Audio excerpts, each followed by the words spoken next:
একটা জিনিস মাথায় রাখবে, সেটা হলো অবহেলা। এই অবহেলা কথাটার সাথে অনেক কিছু জড়িয়ে থাকে। কিন্তু অবহেলা কথাটা এটাই যে কেউ যদি তোমাকে অবহেলা একবার করেছে, ছেলে করুক আর মেয়ে করুক, মেয়েদেরকে ছেলেরা করুক বা ছেলেদেরকে মেয়েরাই করুক বা তোমাদের আত্মীয় স্বজন কেউ করুক, এই অবহেলাটা এতটাই একটা খারাপ জিনিস যে তোমাকে যদি কেউ একবার অবহেলা করে বা স্টার্ট করে দেয় অবহেলা করা, এত কষ্ট হবে যে তুমি ভুলভাল থিঙ্কিং করবে যে আমি এটা করে নেবো, ওটা করে নেবো, আমার লাইফে কিছু করতে পারবো না, আমাকে সে অবহেলা করছে, আমি তাকে পেলাম না, হয় তাকে মেরে দেবো না তো আমি মরে যাবো, এইরকম কোনো কিছু থাকে।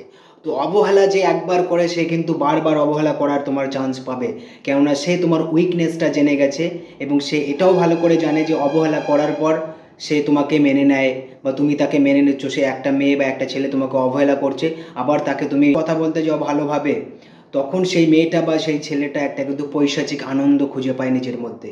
মানে একটা এতটাই খুশি হয়ে যায় যে যতই তাকে অবহেলা করি সে আমার কাছে আবার ফিরে এলো, আমার সাথে আরও ভালো করে কথা বলছে। তো আমি এই কথাটা বলতে চাই যে একবার অবহেলা করতে পারে সে সারা জীবন তোমাকে অবহেলা করবে। যে অবহেলা করছে তার কাছে যদি তুমি আবারও কথা বলতে যাও, ভালো ব্যবহার দেখাতে যাও, তাতে কিন্তু তোমারই সেলফ রেসপেক্টটা কমে যাবে, তোমার পার্সোনালিটিটা কোথায় গিয়ে দাঁড়াবে তুমি একবার জাস্ট থিঙ্কিং করে দেখো।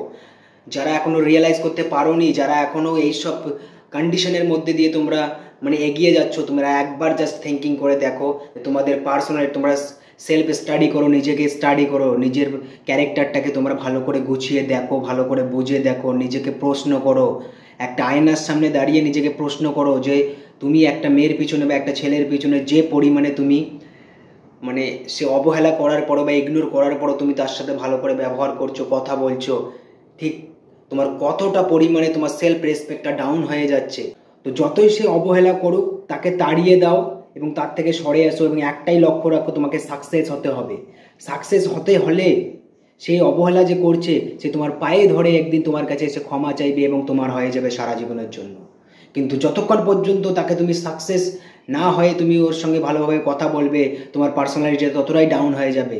সো এটা মাথায় রাখতে হবে যে তুমি যদি ওর সাথে ভালোভাবে থাকতে চাও, ভালোভাবে কথা বলতে চাও এবং সে তোমাকে রেসপেক্ট করুক, তোমার যে সেলফ রেসপেক্টটা ডাউন হয়েছে সেটা তুমি গ্রো করতে চাও, তাহলে অবশ্যই তোমাকে ফার্স্ট সাকসেস হতে হবে।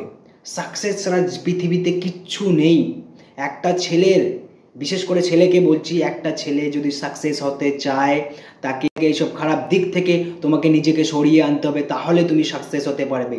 মুভিতে বা কোনো কিছু সিরিয়ালে অনেক কিছু দেখায়, আমরা সোশ্যাল মিডিয়াতে দেখি যে একটা মেয়ের জন্য সে সাকসেস হয়ে গেল বা একটা ছেলের জন্য সে সাকসেস হয়ে গেল, কিন্তু কথাটা ঠিক সেটা নয়। 100%-এর মধ্যে হ্যাঁ সেরকমও থাকে 1%। সেটা সাকসেস হতে হলে ঠিক আছে নিজেকে স্ট্রাগল করতে হবে, কোনো মেয়েদের কোনো ছেলেদের ভূমিকা সেখানে গ্রাহ্য হয় না। তোমাকে সাকসেস হতে হলে তুমি নিজেকেই কষ্ট করতে হবে, সাকসেস হবে। আর সাকসেস হলেই হাজারো অবহেলা করে যে মেয়েটা বা যে ছেলেটা তোমাকে ছেড়ে চলে গেছে, সেই ছেলেটা বা সেই মেয়েটা এসে একদিন তোমার কাছে হাত জোর করে বলবে যে আমার ভুল হয়ে গেছে, আমাকে ক্ষমা করে দাও, আমি তোমাকে অনেক ভালোবাসি বা আমি তোমার লাইফে ফিরে আসতে চাই। তো আশা করি আমার কথাটা বুঝতে পারছো।